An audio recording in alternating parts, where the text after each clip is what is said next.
It's always special when I get to hunt with Seth Johnson. And wherever we go, if we can go together, we know we're going to have a good time. The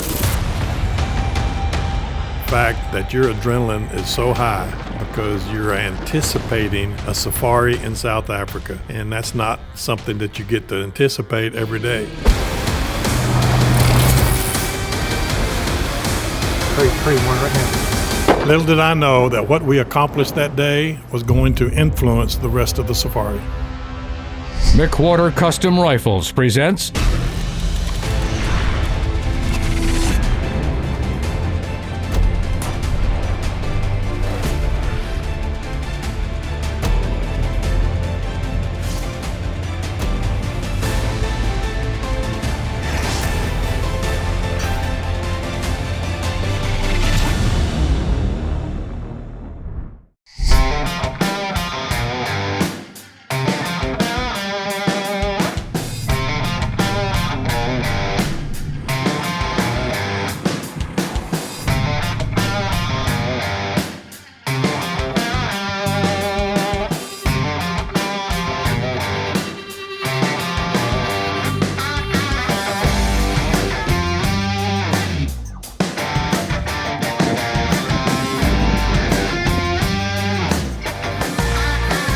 I've been a farmer or a hunting guide in Texas for the better part of 50 years.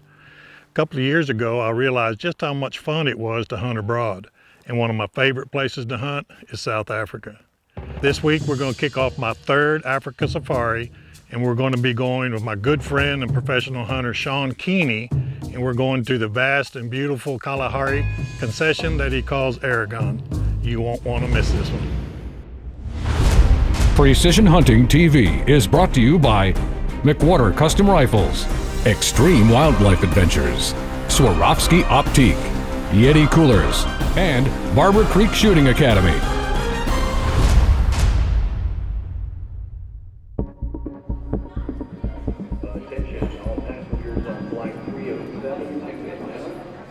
My third trip to Africa. I'm gonna blame this on Seth Johnson. It's his fault. I have been hooked ever since the first trip over there, and I'm sitting here in the airport, and it's about to happen for my third trip, and I couldn't be any more excited than I was on my first trip. It's like after the whitetail season here in North America, I start thinking South Africa.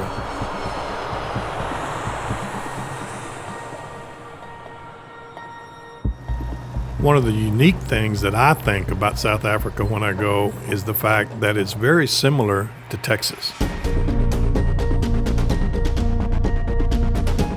Maybe that's why I like hunting South Africa so much.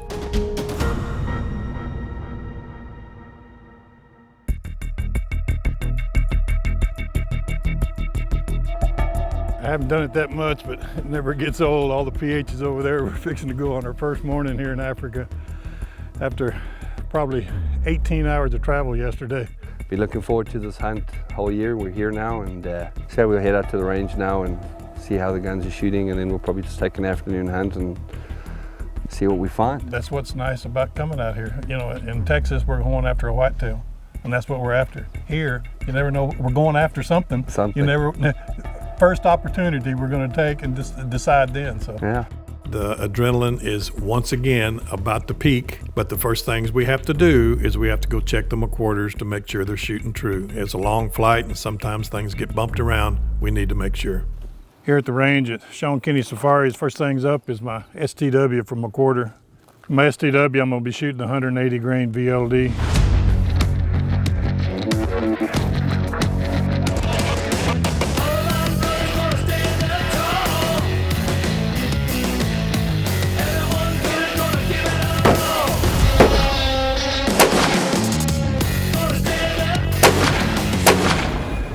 Got my 300 rum.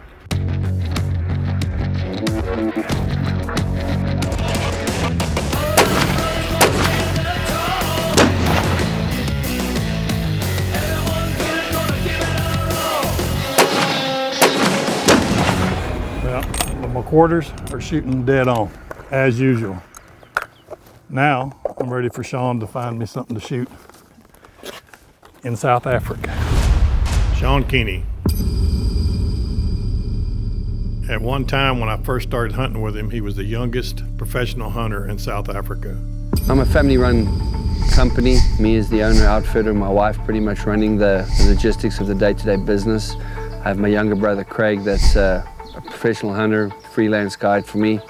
I have 6 other freelance guides. We hunt on 300,000 acres of privately owned land in the Northwest Province, and then we have concessions in all the neighboring, the other 8 provinces around us. Hunting in Africa, I mean, there's no greater continent in the world to hunt. We have more game species available to hunt, so we can offer pretty much all 42 huntable species of game that South Africa has to offer. I can promise you everybody that comes out here once, they will come back. Shaun has a very large concession, and so to save time, what you do is you get on the vehicles and you ride and you search. Now you're going to spot and stalk when you find the animal. I'm up first. I have multiple animals on my list. Seth is along as my cameraman. Now Seth is also there to shoot a Lechwe. Shaun has a few, but they're few and far between and a little bit tough to spot at times. So their agreement was I was going to be on the gun, Seth on the camera, but if the opportunity presented itself, we were going to swap. The next thing I knew, Shaun spotted a very nice Lechwe. Seth was trying to get my rifle and my microphone, and the camera was in my hands. He's about 400 yards into us here. So I think we'll just head along this tree line here and see if we can get you in the range. Okay. All right. I'll be right behind you. Okay.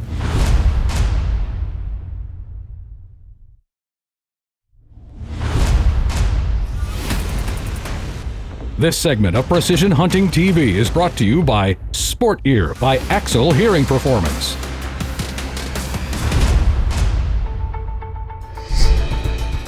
After an hour of hunting, Shaun spotted a very nice Lechwe. The key to a spot and stalk at Shaun Keeny Safaris on his concessions is to make the animal calm.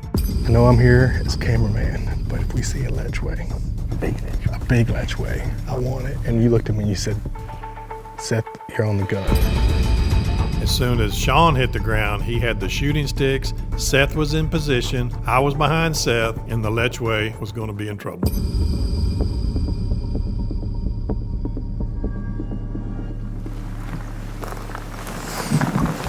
Okay, he's still feeding. Okay. How far is he?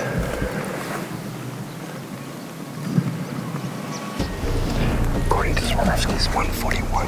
Okay. 41 yards. All right. Yeah, so he's taking in range.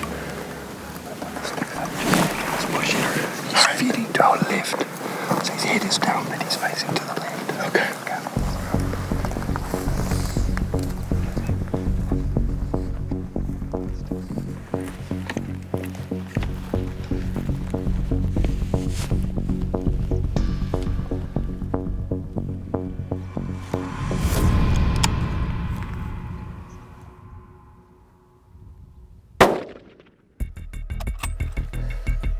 There he comes.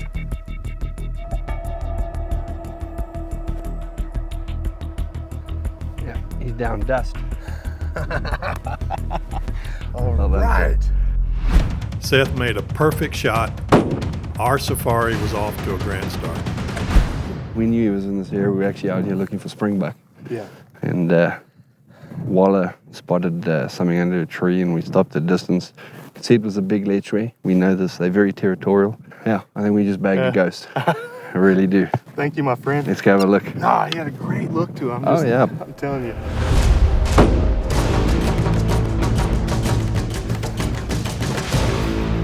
Yep. Yeah, he looks done to me. Holy moly. Oh, wow. What? Whoa, man. Take it from Look here. at that. Wow. Man, he filled up with blood. I hit him a little high, but that burger just went in and did all kinds of damage. Yeah, he's all puffy. Look at that. Red Lechwe. Yeah, It's been 8 years coming for me, I'm telling you. I've been hearing it for 5. You've been hearing me talk about it for 5, but I saw one a number of years ago. I actually saw some with you, but we were after Sable that time. But I told you on this trip, my number 1 animal was a Lechwe, and you said, I've got quite a few, but I've got a big one, and he's sneaky. The ghost. The ghost. And this is him, huh? This is him, yeah. first animal of the trip was a trophy Lechwe, gold medal at that. The old McWhorter 7SCW. Made a good shot. Hit him a little high, but he was in the grass feeding and I couldn't really see much. But once again, you and Lamar have proven time and time again the quality marksman you are, and obviously using quality equipment helps. And yeah, good shot. He went 50 yards. Thanks to Walla and Lamar for doing my job and running the camera. But yeah, we'll grade him later when we watch the footage. Yeah, when we watch it. But what an animal. This made my trip. Shaun Keeny Safaris. We're at his Kalahari camp. First class hunting. I'm telling you, South Africa at its finest.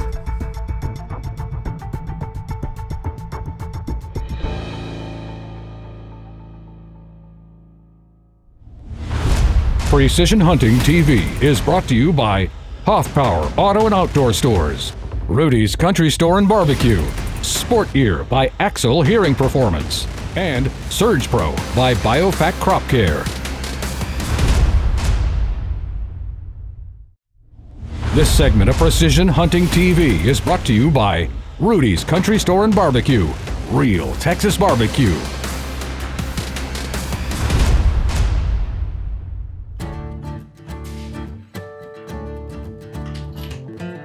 Hey, James back from Barber Creek Long Range Hunting and Shooting School. We're going to talk about proper bench shooting techniques. Now, I got it, we don't hunt from a bench, but if we hunt from a blind, this is going to be very similar. But the other thing is everything we do on a bench should really have parity with what we do on the ground. And one of the biggest things I want to talk about is letting the gun function like it's supposed to. A lot of people fight the gun and they torque it, cant it, and then they put too much torque on it by over gripping. And mounting the gun. When we were all kids, we were all taught basically to put the gun or the buttstock of the rifle in our pocket. And what that does is if we do that is when the gun fires, it allows the gun to kick off to the right for a right-handed shooter and the barrel left. I'll have a heck of a time getting back on target to see if I hit my animal. Now, in the military world, my background as a sniper, I always had a spotter who told me where I hit. But in a hunting world, I always don't get to have somebody with me. So I need to see if the bullet impacts the animal or it doesn't. To do that is I'm going to tell you to do something a little bit different. Take the gun, line it up, and then put your body as horizontal as possible towards the target. And then pull the gun back, same thing with the bipod, and then force it forward by preloading it. And if you notice, when I lean right into the gun, I'm horizontal towards the target. I'm going to keep saying that because it's really important. Now, when this gun recoils, it's going to literally come straight back. I'll take my upper body mass and I'm going to force it right back into target or into battery. And I'll literally see my bullets hit my animal. That's pretty important for what we do for long range. The other thing is don't fight the gun. This gun will naturally recoil straight and have what we call a straight line recoil as long as you have a good front rest and a good rear rest. Now this is a big leather bag, but you know, you can take a sock, and what we used to do is fill them with rice. Don't do that anymore. Nowadays, just go to Walmart or someplace and just get yourself some airsoft pellets and fill it with it. Or you can just buy aftermarket bags, but you gotta have a rear support. If you don't, when the gun fires, it will drop in the back and cause vertical stringing at long range. So what I'm gonna do is I'm gonna shoot the gun at just 600 yards just to show this. And I'm going to get behind it and put my body horizontal and do it like I'm supposed to, and you'll watch the impact, and then I'm going to let the gun shoot itself. And I really mean that. So stand by, let me get loaded, and I'm going to shoot it at 600 yards. Again, 6.5 caliber. I'm going to go ahead and shoot at target number 2. Wind is left to right at about 3 miles an hour. Here we go. I'm going to give it about a quarter minute left one. Here we go. Stand by. Okay, saw the impact. I literally hit about 1/2 to 3/4 inches just off the bullseye at about 330. I saw everything. I saw the bullet hit, no issues. Now we're going to do the same thing, and I'm going to let the gun shoot itself. And again, if you don't fight the gun and let it do everything it's supposed to, here we go, stand by. Same target, 600 yards. All right. Nice hit. I hit the target. Wasn't even behind the gun. Let the gun do itself. This is another downrange shooting tip from James at Barber Creek Shooting Academy. Thank you very much. Precision Hunting TV is brought to you by Capstone Precision Group, Brooks Barrels, Borden Accuracy, Traeger Tech, Revolution Safe Company, Safari Club International Foundation, and Browning Trail Cameras.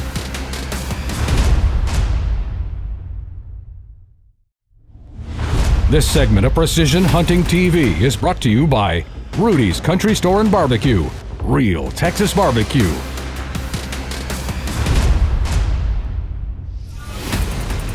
After the excitement of a gold medal Lechwe, it was my turn on the rifle.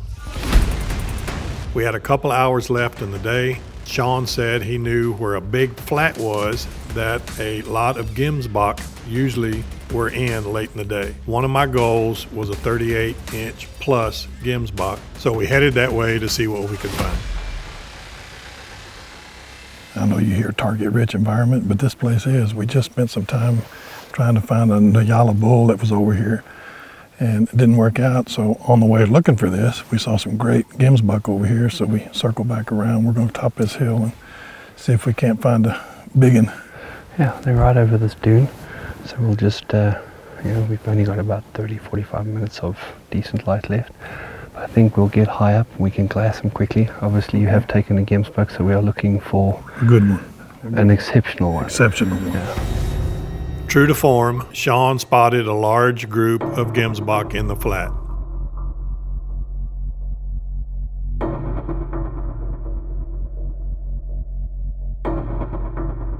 This herd is large, and it's a good problem to have, the fact that there were multiple Gemsbok that were 38 inches or more. Go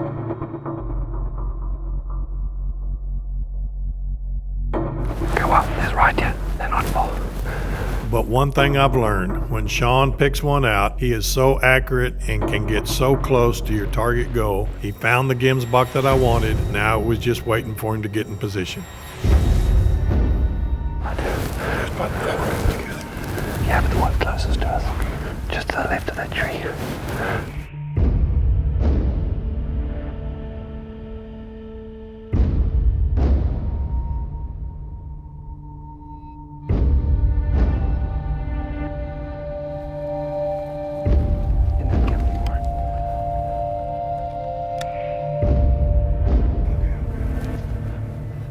Yeah, that's the one.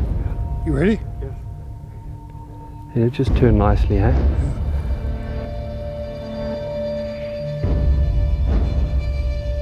The turn. Come on, big girl. 269. There's one walking in front of it now. One horn. Yep.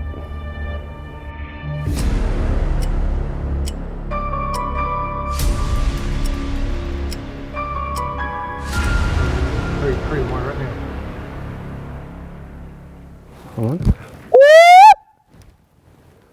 You ready? Yeah. Yep. Good hit. Down. Well done, sir. Thank you, Shaun. That's great. Chaos. Fickle wind, setting would sun. have much rather been able to see it, but the tracker said he saw it go down. It went behind some bushes with me, but 3 different bushes to walk up behind. Spot. I was afraid that one on the right saw us. It was going to screw everything up, but took her a while to get in position, but it's a great looking one. Oh, yeah, we see the problem is when you've got so many out there. Oh, I hear you got a lot of eyes. Well, not just that, is you can actually judge them really easily, and when there's one that stands way above the rest, it's not like you can go, okay, well, let's go for that one. That was the one. So yeah, that Well, top that was animal. obviously the stud of the pack, so Yeah, that's nice. in the right place for Gemsbok, that's for sure. I appreciate it, friend. That's a hell of a shot. awesome. 270, yeah? 270, 270 not caliber, yards. yards. Let's go take a look. Let's go have a look.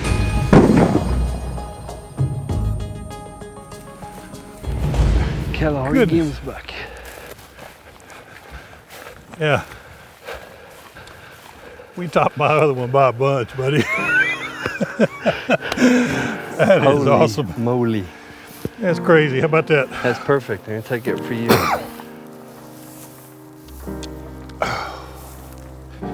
Would you look at that?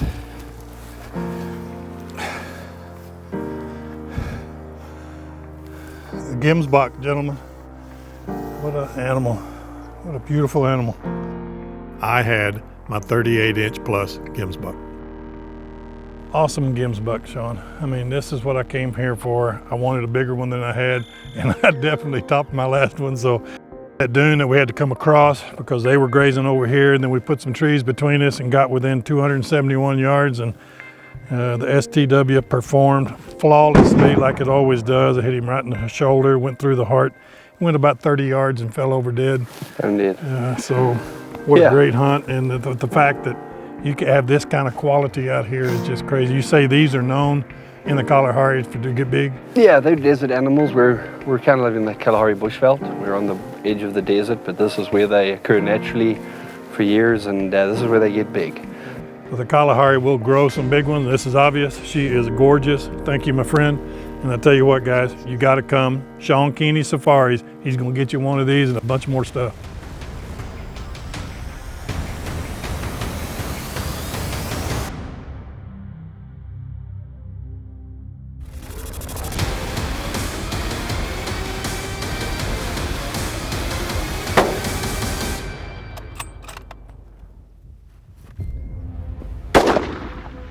Good hit.